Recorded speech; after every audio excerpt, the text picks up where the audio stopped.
Hey y'all, welcome to another episode of Dear Qadriyyah Safiyyah, where I scour the internet and I look for situations so I can offer my unsolicited opinion. So last week we was with the Jean Carroll, and we're gonna finish up with her. I like her stuff. It's very interesting. It's not all one type of thing. You know what I mean? So this one is titled, Depending on the Time and Place, We Are All the Craziest Person in the Room. I know that's right. I know that's right. Dear Qadriyyah Safiyyah, hello! I am looking for answers. In 2017, when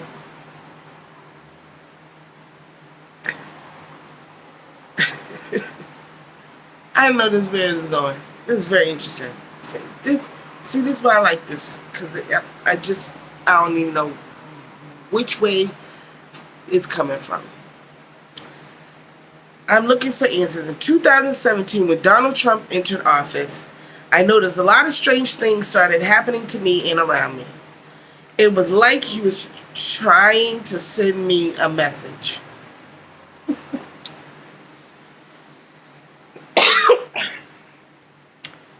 Alright, it gets serious. It's serious, you guys. I also started being stalked and targeted. My car was set on fire. I was kicked out of my home. My church were trafficked by CPS. My children were trafficked by CPS, and much more. I also had several individuals coming up and telling me how lucky I was to be the president's daughter.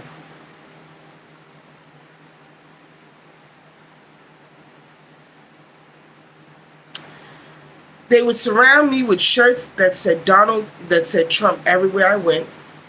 As that was happening, I noticed the official Twitter account of Donald Trump.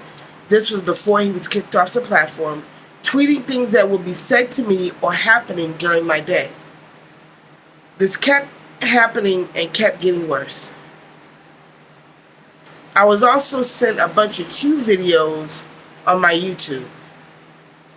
What are Q videos? That QAnon? I started watching them and looking into Q. I noticed certain information about me and Trump being presented in code. So one day I asked him, Trump, in the section comment of his Twitter, to acknowledge me, his unknown daughter. His very next tweet was, daughter of the heartland. Since then, people tell me he is my father. But enough is enough. I only want the truth. Many people have stated that if this was not true, then someone would have shut this down. Instead, officials will not even answer anything about me. They will not deny me at all. This is wrong. I and my children have been tortured, and I have begged for help. They keep coding me and my information. All I want is someone to do what's right.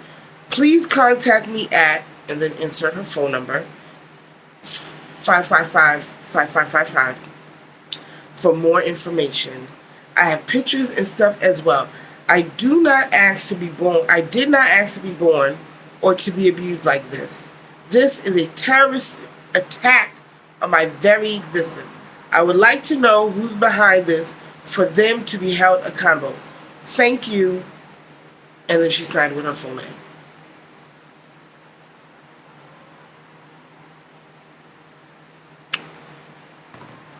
I want to know what Agent Carroll responded.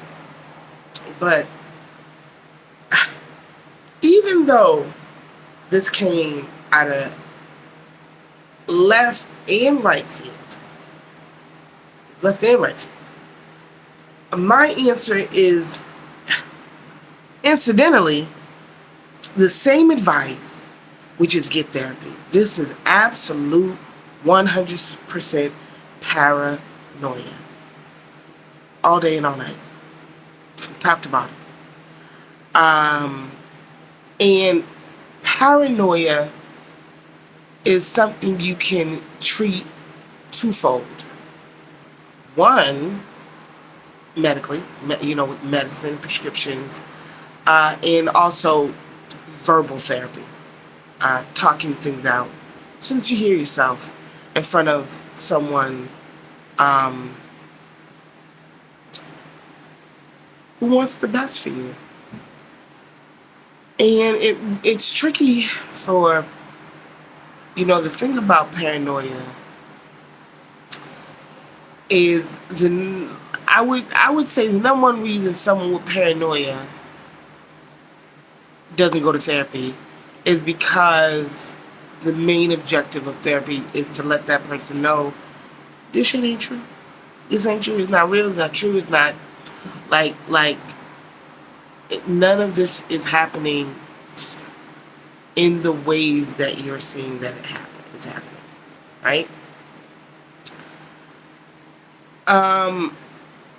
So, and it's like an obsessive component to it, right? And the other end is that this person has a really astounding ability to focus on the reality that they are choosing to believe, right? Uncanny ability, just like astounding. I mean, it's like a superpower. It's like a superpower. Because everything in their life is lining up to the narrative that they've created, right? And so the task really becomes for the person with this superpower to redirect what they're obsessively focused on, right? In a way that benefits them. So, instead of being obsessed with the notion of being Donald Trump's daughter in a negative way, you can obsess about it in a productive way. Because it says,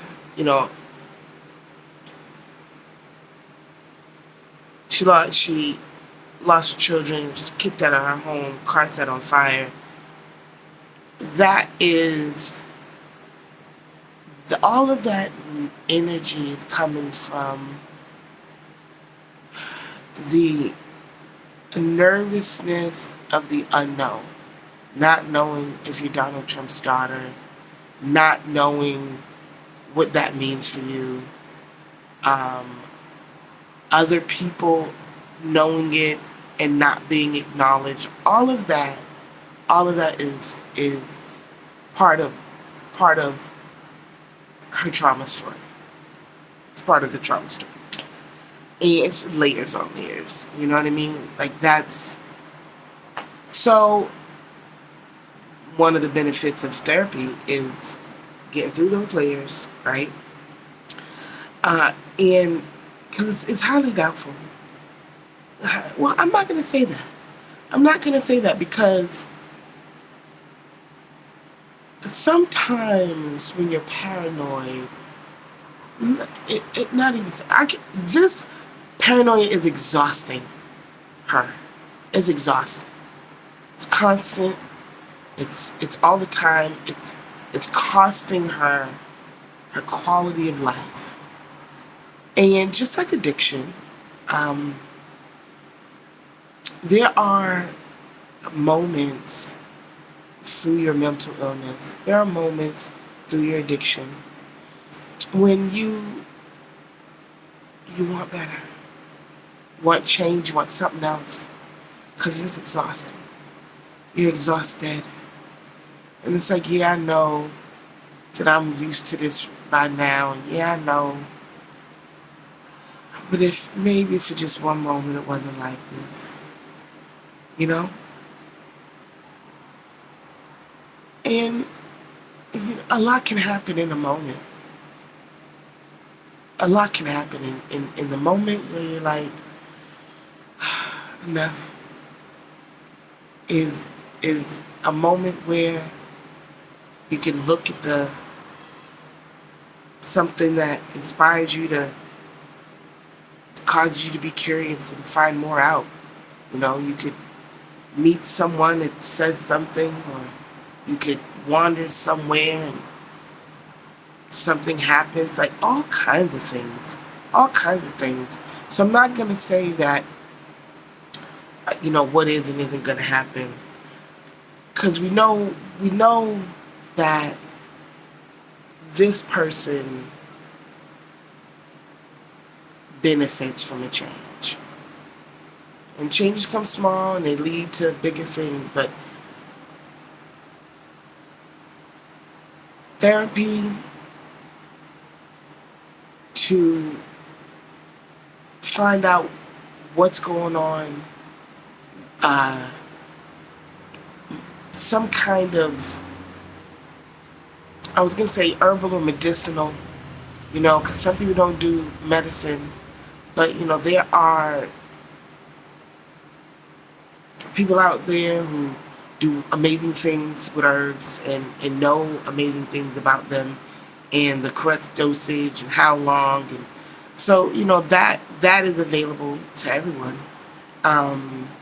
So I'm not just the rigmarole of figuring out what medication is prescribed to you, but also complementary to those, or alternatively, you can't say that, Qadriyyah Safiyyah, to the medicine is the herbs and all kind of alternative methods, and it's worth looking into.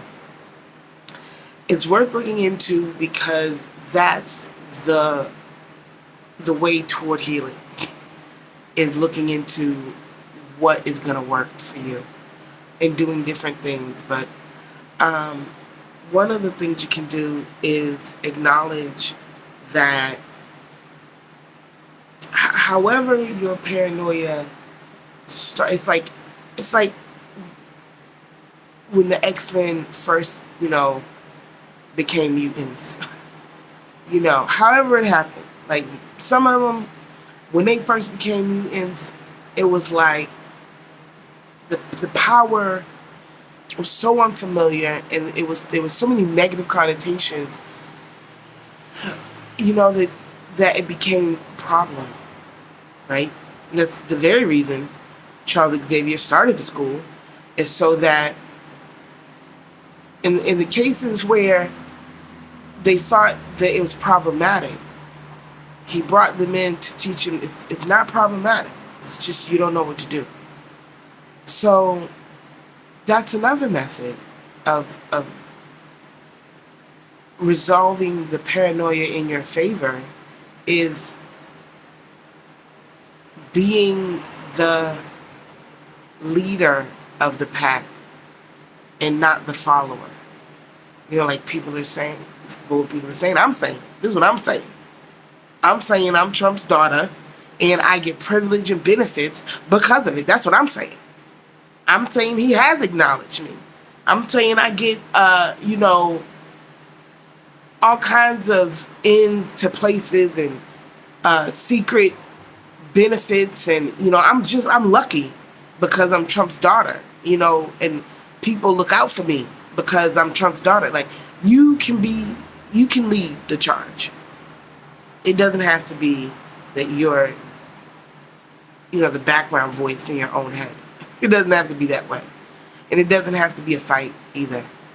It doesn't have to be a fight. Because there's fighting the voices in your head. It's like you lose regardless. Some voices win, others lose. The goal isn't for some to win and some to lose. The goal is for all of them to win. So whatever conversations you have to have with yourself, with the voices, to gain an understanding that this is the way we're going. This is what we're doing. So what do you need to hear to get on board? Because this is what we're doing. You know, sometimes you gotta tell fear, okay, we understand. We're gonna do it scared. We're gonna do it scared. So grab Doubt's hand, get a buddy, cause we're doing it, right? We always got that option. Okay, let's just take a minute. Let's just real quick say what Jean. Let's read what Jean says. Hold on. Let's see. I gotta know. This is my first time doing it. Oh, she goes into it. Oh wow. All right. I'm so glad you wrote to me. Many people will be aghast that I'm publishing a question, but I am paying you the compliment of taking it seriously. First, because I believe you're in trouble. Second, because I'm worried about your kids. And third, because the conflab and I constantly answer questions of people who desire to describe themselves as crazy in love or raving mad or going nuts or freaking out or psychotic with jealousy or unhinged at the office and on and on. Yet, depending on the time of day and the place, we are all the craziest person in the room. Fourth, because I try to follow Walt Whitman's advice. This is what you shall do. Love the earth and sun and the animals despite riches. Give alms to everyone that asks. Stand up for the stupid and crazy. Devote your income and labor to others. And hate tyrants. I know that's right, Walt. Fifth, because the ragged truth is, that's my arch nemesis, y'all. Popcorn kernel. My arch nemesis, I had a popcorn kernel stuck in my back gum. Inflamed my back gum. Something fierce. It was terrible. It was terrible. Finally got a water flosser, got it out. And then I was back on the popcorn. Y'all, I know. But, you know, I'm just like, I'm like, I enjoy popcorn and I'm going to figure out a way to enjoy popcorn without it causing me harm. It was the goal. Fifth, because the ragged truth is being a woman in the post-Trump world requires so much fight and created so much depression, anxiety, and mental illness that I'm happy you're still able to string sentences together. Go ahead, E. Jean. Go ahead, E. Jean. Six, because we're all surrounded by people wearing Trump shirts. And seventh and last, because it is possible you are Trump's daughter, insurmountably unlikely, but possible. She said, who knows what this dude was doing? You know what I'm saying? Who absolutely knows what he's been doing out here in these streets? He is a definite daddy's maybe. Absolutely. Trump, daddy's maybe #1 on the list. By his own admission. Okay? But you will not find out who your father is by looking in codes and QAnon videos. Go to the source. Ask your mother. If you don't believe your mother or she doesn't be able, check your birth certificate. If you don't have your birth certificate, you know there's a copy here. Boom. If you are adopted, start your search for your birth parents here. Boom. I'm giving you New Jersey information because the cell number you gave me was this.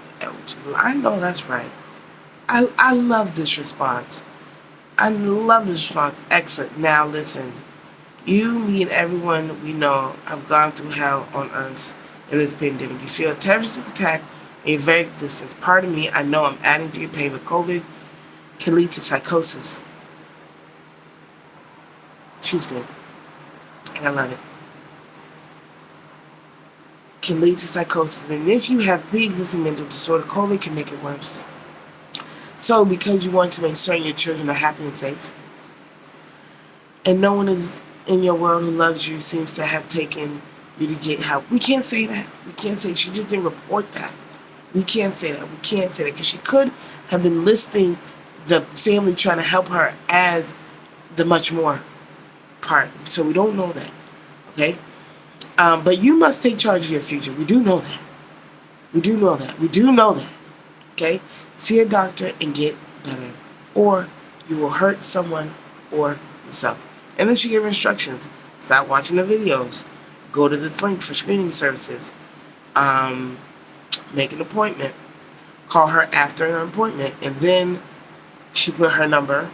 And then stop watching QAnon videos. P.S. As for QAnon, they will think they know who Trump's next VP is. they believe it will be JFK Jr. who died in a plane crash. And the best part, they believe that the guy on the right is the living JFK Jr. Do you need any more evidence that QAnon is dangerous BS? Good job. Good job. Good job. Excellent, excellent, excellent. Oh man, I absolutely did not. I totally could have put the subscribe, the like, and the share joint in between my response and Eugene's response. I'm slipping on my pimping, but I'm getting better because I remembered before the video even ended. So, hey y'all, please subscribe, like the video, and if you don't mind, share, because you can. Share. Alright y'all, thank you for your time, thank you for your support, and until next week, much success to us all.